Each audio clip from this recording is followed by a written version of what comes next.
Hey Ty, how you doing? Good. How you doing? I'm doing good.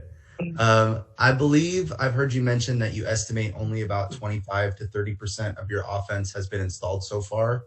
With the All-Star break ahead, are you planning on upping that percentage with the time off? Yes, we're gonna try to, but we want to make sure we take it slow. There's a lot of things we still need to get better at now. With things we're trying to do, but we definitely got to start incorporating more. And we will after the All-Star break. That's what me and our coaches have been discussing the last week or so. Thanks, Joseph. Go over to Cam. Hey, good afternoon, Coach. How you doing? I'm well, thank you. Last time you guys played these guys, Jason Tatum had 34 points. What's your strategy to slow him down this game? I really can't tell you, Cam, because all the players are walking. All their players are walking by every time we say a word. But we gotta do a good job of giving him different looks. Can't let him get comfortable. I thought last game we let him get too comfortable, and just showing him blitzes, showing him switches, showing him a little zone. Just give him a mix up of different things defensively. And we didn't do a good job of that last game. Thanks, Coach. Yeah. Thanks, Cam. We'll go over to Miriam. Hey, Ty. Hope you're well. How you doing? Good. Hey, so we're in March again, and thinking about this time last year when everything shut down, wondering like the where were you then kind of question. I know you guys had played in Golden State the night before, but you remember your feelings and like what the situation was, and your reaction when that all went down.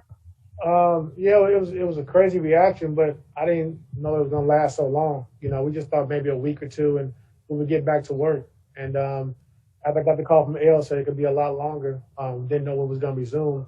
Then I went to Denver and stayed with Chauncey for a couple months, and worked out and stayed at his compound and kind of enjoyed everything. I think it would have been hard just to stay in my apartment in LA, for 3 months, 2.5, 3 months without being able to move around. So. It was strange, but like I said, we got through it. We're here now, and we're just trying to enjoy the game. Enjoy the game we love.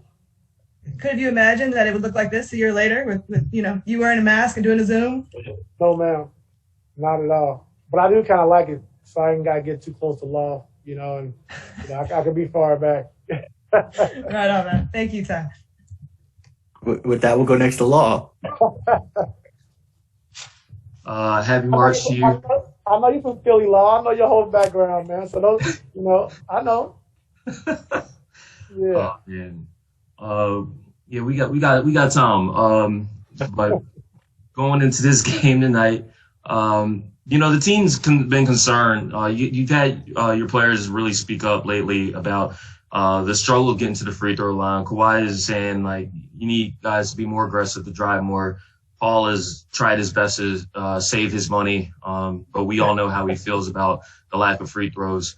This is a Boston team that fouls a lot, and so how do you feel is a way to just get the team to the line more? Is it simply just driving, or is it just talking more to the refs? Like, what's your take on what's got to happen there? We talk about it all year long, Law. It's about our best scorers. Lou, PG, and Kawhi are great mid-range shooters. So, we got to find that balance of, when to shoot our mid-range, when to get all the way to the basket, when to kick out for three. And, our guys are getting better and better at it. But like you said, we do need to get to the free throw line and slow the game down, when teams are going on a run. So we got to be able to, take advantage of those situations, especially when we get in the bonus so early in the quarter. We got to take advantage of those situations. So by attacking, putting pressure on the defense, putting pressure on the referees to make calls. But we can't get frustrated. If they don't call it, we got to continue to keep playing and go back at it again, next possession. Thanks, Law. Reminder, if anybody has any questions, raise your hand. We'll go over to Tomer. Hey, Ty. It's good to see you.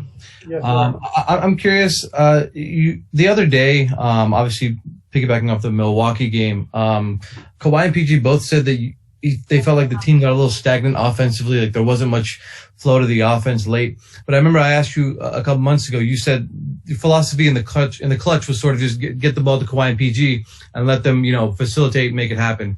So I'm curious, what does your ideal crunch time offense look like where it's not just a bunch of guys standing around and it's just Kawhi and PG, but it's not, the previous 42 minutes? What does your crunch time offense look like? No, it looks the same way it looks the first 48. The first, 42, like you said.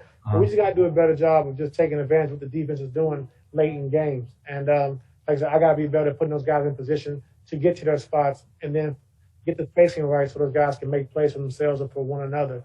And, when you have great players, they want to close the games out. That's what they're there for.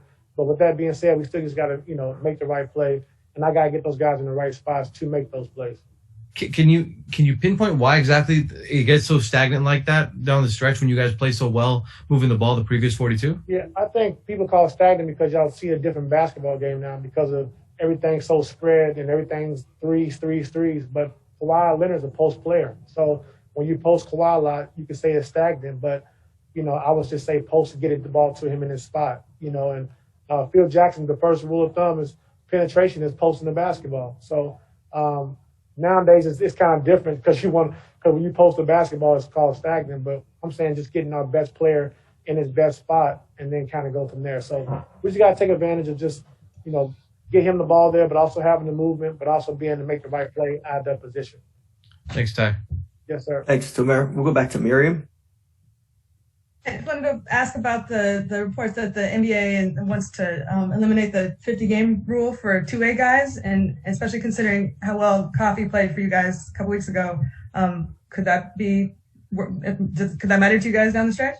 Yeah, it could. I mean, especially the way he's developed, the way he's gotten better, the way he played in that Miami game, and the confidence he has now will be good for us, and it'll be good for those young guys as well.